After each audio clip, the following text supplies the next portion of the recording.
Deixa eu fazer uma pergunta para você, Sal, que você está me Claro. fazendo, estimulando nessa pergunta, mostrando assim essa repercussão da rádio junto a vocês, ouvintes, né? Você está me perguntando como é que eu via lá de dentro. Eu quero saber como é que era para vocês, por que que era tão significativo assim? O que tocava tanto assim o seu coração? Eu acho que essa coisa afetiva que você falou, o lance da companhia. Eu sempre fui uma criança e um adolescente muito tímido, até fazer teatro com 16, 17 anos e me tornar um tímido ousado. Eu digo que eu não deixei de ser tímido. Eu sou um tímido ousado porque eu não quis deixar a timidez me impedir de fazer determinadas coisas.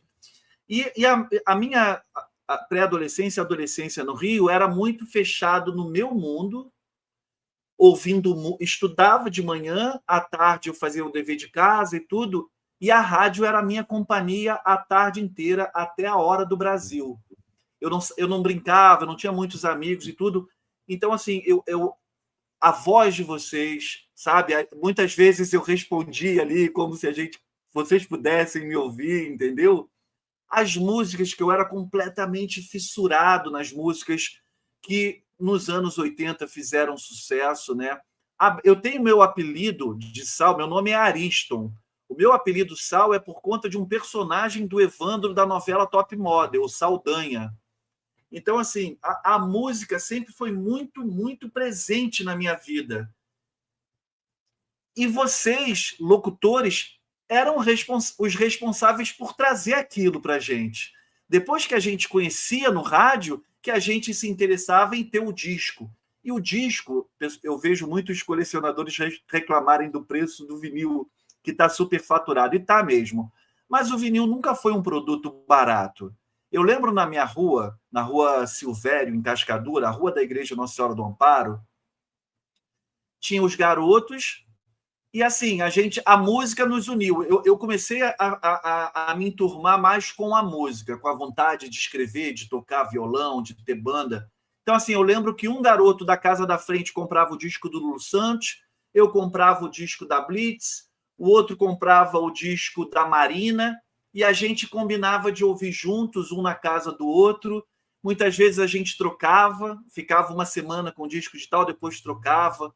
Isso eu estou falando também de U2, Dire Straits, The Smiths, The Cure, tudo isso não tinha internet, não tinha Google para a gente pesquisar. Era a rádio e a TV. A TV foi ter programação especializada em música, mas por conta ali do Rock in Rio, em 85 e tudo. A MTV chegou no Brasil 10 anos depois da estreia dela nos Estados Unidos. Então, a rádio e vocês, locutores, eram os nossos amigos, as nossas referências. Vocês, de certa forma, eram os curadores que traziam aquela delícia que era a música dos anos 80 para a gente. Então, assim, a vontade de conhecê-los era a mesma que eu tinha de conhecer o Evandro, eu tinha vontade de conhecer o Fernando Mansur, a Adriana Rimmer, o Memê, né? Então, tinha essa coisa, assim, esse fascínio por quem é essa voz tão agradável que está aqui comigo e mostrando essas músicas maravilhosas para mim. Eu quero ser amigo dessa pessoa, entendeu? Era mais ou menos Legal. isso. Não sei se eu consegui Pô, explicar, mas era isso. muito bom, muito bom. Poxa, tocou. E você sabe que você me fez lembrar do Paulinho Mosca, esse Paulinho grande Mosca, cantor, compositor que nós temos. Sou muito amigo dele também. E o Mosca, a queridaço. gente já conversou muito. Ele era fã da Rádio Cidade, ele ouvia a Rádio Cidade e tinha os locutores como amigos dele também. Sim, sim. Sem nos Era conhecer, né? é. Ele nos tinha como A amigos. gente considerava como amigo o Fernando Mansur, o Sandoval, a Adriana Rime. Eu queria lembrar o nome do outro locutor que era muito, que acho que fazia essa dobradinha de troca de turno com a Adriana Rime. Eu não estou Carlos lembrando o nome Alberto, dele. não, Depois né? ele chegou. Carlos Alberto. Carlos Alberto. Carlos Alberto. Carlos Alberto. Depois ele foi para a cidade também, né? Carlos Alberto, um Foi, foi, querido. foi. Sempre que eu ia à Transamérica, quase sempre ele descia para falar comigo e tal também. Queridaço, assim. Aí isso, tinha o carinho de vocês também com a gente. Né? O lance de ganhar ingresso, de ganhar. Eu não tinha grana para ir na Mamute, na Metrópolis, no Titanic. Quando eu ganhava, eu ia na Metrópolis, eu pegava o ônibus no ponto final ali em Cascadura Gávea. E aí descia em São Conrado e depois pegava o busão de volta de madrugada para voltar para casa, né? Circo Voador, Canecão. Eu não lembro em qual rádio, Mansur, se foi a Transamérica ou a Cidade. Você, de repente, vai conseguir me esclarecer se você lembrar quem foi que patrocinou. Mas a primeira vinda do Paul ao Brasil, eu fui no Maracanã, em 90, porque eu ganhei um kit respondendo uma pergunta da rádio. Eu ganhei o disco Flowers in the Dirt, um pôster, uma camiseta oficial da Tour e um par de ingressos. Uma Olha só. promoção, eu não lembro se da Rádio Cidade ou da Transamérica agora. Essa memória assim não me deixa ter uma certeza. Essa camiseta eu botei hoje por um motivo também. Essa camiseta aqui dos Engenheiros do Havaí, porque eu ganhei um par de ingressos para assistir a turnê de lançamento do Revolta dos Dantes no Teatro Ipanema. Eu ganhei na rádio também. E isso mudou a minha vida. Os meus melhores amigos, que não são muitos, são uns 3 ou 4, os meus melhores amigos, aqueles assim que são irmãos mesmo, né? Que a vida te deu como família. Eu conheci por conta desse show que eu fui, por ter ganhado um par de ingressos no Teatro Ipanema. Por isso que eu fiz questão de botar essa camiseta aqui hoje para falar isso também, sabe?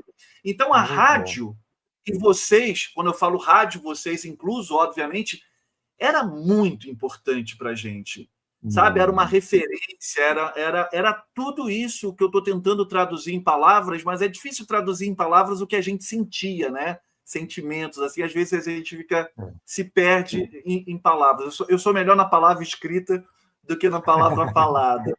Mas era isso, sabe? E eu conheci a banda, eu fui presidente do primeiro fã-clube dos engenheiros no Brasil por conta desse show que eu fui. Eu toquei gaita com eles, que era um sonho de adolescente, subir num palco com uma banda e enfrentar uma plateia. Eu fiz isso com 17 anos com os Engenheiros do Havaí, no Teatro Ipanema, né? Eu fui citado na Bis. A Sônia, não sei se foi a Sônia Maia, que escrevia para a Bis, ela citou esse episódio de eu ter tocado gaita com os Engenheiros na Bis. Eu tenho essa Bis guardada até hoje. Puxa vida. Histórico. E por causa da rádio e das músicas que eu ouvia, que eu estou aqui hoje conversando com você. Caramba, hein?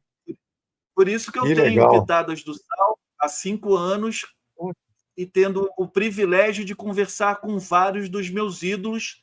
Você está incluído nesse hall. Poxa, que legal. E eu agradeço ao Célio Albuquerque, que foi quem fez essa ponte. Grande Célio. Célio é um queridaço. Célio é um queridaço que eu conheci esse ano por conta do livro 1985, o ano que repaginou a música brasileira, que ele me convidou para escrever sobre o disco Circular do Hit.